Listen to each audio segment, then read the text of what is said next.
তো ভিউয়ার্স, আসসালামু আলাইকুম।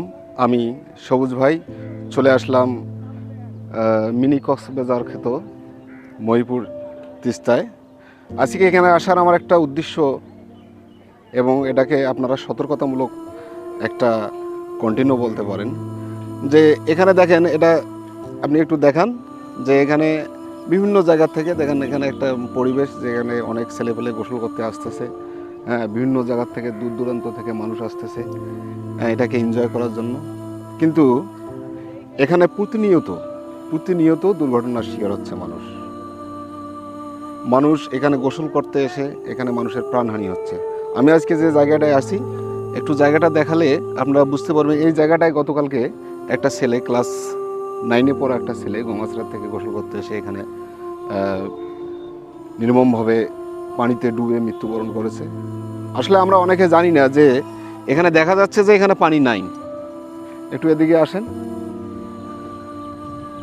এখানে দেখা যাচ্ছে যে এখানে পানি নাই, কিন্তু এখানে হয় কি, আপনারা জানেন যে তিস্তা নদীটা হচ্ছে একটা খরস্রোতা নদী। যখন বর্ষার মৌসুমে অনেক প্রবল বেগে পানি আসে, তখন স্রোতের সীমাটা অনেক বেশি থাকে, যার কারণে এই বিভিন্ন গার্ডারগুলো যে আছে, এই গার্ডারগুলোর পয়েন্টে বিভিন্নভাবে গর্তের সৃষ্টি হয়, এবং এই গর্তগুলো অনেক বড় বড় গর্তের সৃষ্টি হয়। তো আমরা দেখা যাচ্ছে যে এইদিকে পানি নেই, কিন্তু গার্ডারের পাশে দেখা যাচ্ছে 20 ফিট 30 ফিট এরকম করে হচ্ছে যে গর্ত আছে।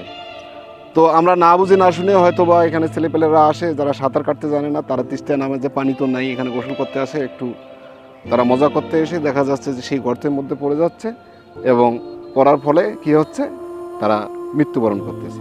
তো এরকম অকালে যে প্রাণগুলো ঝরতেছে, আমাদের অসচেতনতার কারণেই কিন্তু ঝরতেছে। এটা যে নতুন কোনো বিষয় যে এই মৃত্যুটা, সেটা না। ইতিপূর্বেও এখানে অনেক লোক মারা গেছে, অনেক ছেলেপেলে মারা গেছে এই সাঁতার না কাটার কারণে। তা আপনারা সাঁতার কাটতে না জানলে এখানে গোসল করিয়েন না। আপনারা ঘুরতে আসেন, মজা করেন, হ্যাঁ, আর সাবধানে থাকেন, নিরাপদে থাকেন। এই শুভকামনায় বিদায় নিচ্ছি। আল্লাহ হাফেজ।